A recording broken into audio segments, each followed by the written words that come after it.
Hi, Hi Roxana. there. How are you doing? I'm good. How are Good. you? Good, thank you.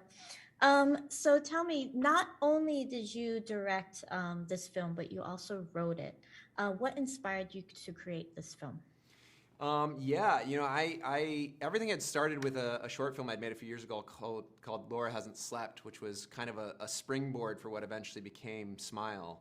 Um, but I was really fascinated by, just the stuff that I think we're all carrying around inside of our heads. The things like trauma and guilt and anxiety and fears, and how we try to mask that from the world. And then I really wanted to explore, what it might feel like to have your mind turning against you, and if you couldn't trust your sense of reality or perception, and how that could really just, you know, unwind your whole life. What was the intention? And it was quite daring for your first feature. So how do you feel about that? Yeah, I sort of feel like, I felt extremely lucky that I got to make this film, and I'm, really happy that I had such an amazing partner in Paramount.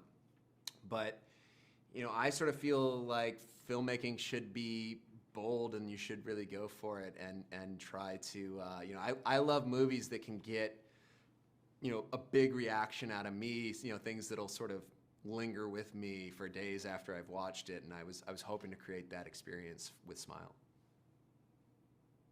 So tell me, what was this film truly about for you, and what does it say about our society? Is it a cautionary tale? For me, it goes back to what I was saying about, how we live with the things that haunt us, and about how, maybe we try to keep that from the world, but, it's something that never quite lets go of us. And, I don't love movies with like neat and tidy endings. I like messy, ambiguous, complicated things. And, I'm hoping that audiences, they might take a second look at someone who is dealing with an experience that they can't understand a little differently after watching this film. So, is there someone out there whose smile scares you a little bit? Like a real person, when they smile, they have a little jump scare, and why? Um, yeah, I mean, uh, I find that Willem Dafoe actually has a really scary smile. I love him as an actor. I've never met him, but he just naturally has one of the most like interesting, expressive faces I've ever seen. Yeah, I agree, for sure. So, do you see a change since we don't have to wear a mask? Do you see people smile as much as before? What do you think of that? I think that's interesting. I was developing and writing this film, in the early days of the pandemic, when I wasn't seeing the bottom half of most people's faces. But I think a lot of that stuff, those anxieties and things we were all feeling, a fear of the unknown, something out there that might be coming for us, the sort of fear of strangers, the certainly fears of transmission, all that kind of stuff definitely snuck into the script. And with Smiles, there can be something so inherently false and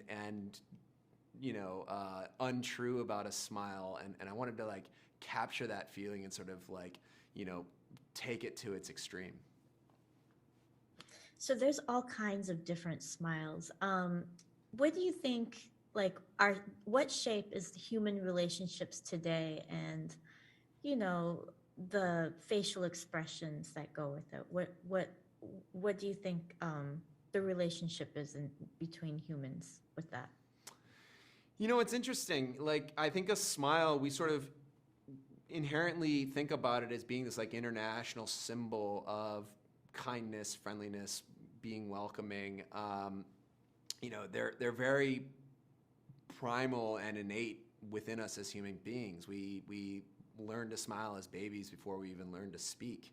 But I do think practically in reality, we use smiles as masks, to mask how we're truly feeling when we don't want people to know what we're actually thinking or actually going through. And they can be a defense mechanism in a way, I think. And for me, it was really interesting to try to turn that on its head and let the evil in the film, wear a smile as a mask and turn it into a promise of a threat, something menacing and dangerous.